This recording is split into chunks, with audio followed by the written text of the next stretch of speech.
Gero Acquisto riconfermato segretario della UIL provinciale al congresso, un congresso che abbiamo visto anche nella sua relazione, lei ha toccato tanti punti importanti. Ecco, come si è arrivati a questo congresso? Lei ricordiamo che è stato eletto per acclamazione. Ebbene sì, abbiamo celebrato il nostro congresso venerdì 12 aprile, un congresso molto partecipato, ci sono stati molti invitati, quindi abbiamo avuto i 180 delegati eletti dai congressi delle categorie.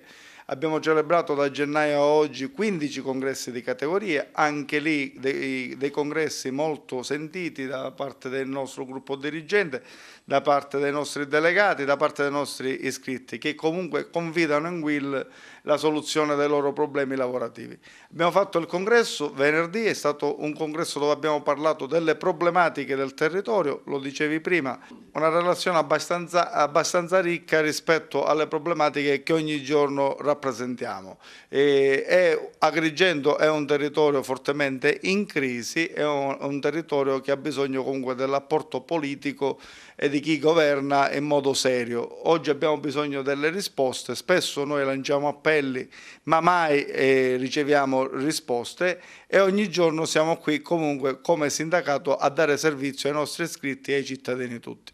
Segretario, lei è molto attento alle tematiche locali, vediamo che spesso interviene, diciamo, in maniera attiva, cosa che non viene magari fatta da chi dovrebbe farlo, da chi ci rappresenta magari a Roma e a Palermo. Ecco, ma questi stimoli, questi suoi gridi d'allarme vengono in qualche modo recepiti su tematiche, diciamo, ormai diventate importantissime come il lavoro, l'emergenza rifiuti, la viabilità ad Agrigento, la mancanza di un PRG, insomma una città che giorno dopo giorno lentamente va verso il degrado. Abbiamo rappresentato nel nostro congresso comunque tutte le problematiche che vive questo territorio.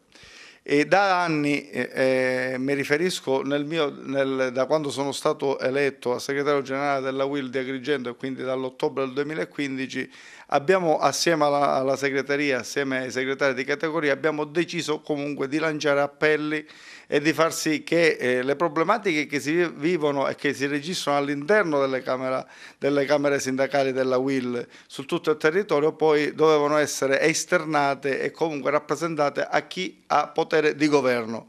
Spesso e volentieri nessuno comunque recepisce questi gridi di allarme e comunque la politica continua a non dare risposta a questo territorio. Un territorio che comunque ha una viabilità che fa acqua da tutte le parti, un territorio che non offre opportunità di lavoro, un territorio che comunque non riesce a offrire servizi.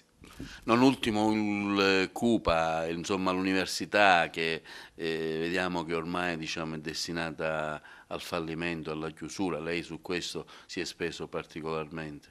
Ci siamo spesi CGIL e CISL Will in modo fattivo, costante e continuo. Da diversi anni comunque chiediamo alla politica, abbiamo chiesto all'Università di Palermo di decidere cosa fare del QA adesso, CUPA prima ad Agrigento. Il consorzio universitario è una grande risorsa per un territorio come Agrigento, potrebbe creare oltre a formare i giovani e quindi a creare istruzione, formazione e cultura, creerebbe anche l'economia che qui si necessita. Nessuno riesce a dare le risposte, ci sono solo dichiarazioni verbali dove si esprime la volontà di non chiudere il CUPA, ma di fatto lo stanno facendo chiudere perché si chiudono i corsi di laurea, quindi non viene finanziato, quindi non viene dato ossigeno al CUA, quindi secondo me è un consorzio destinato a morire.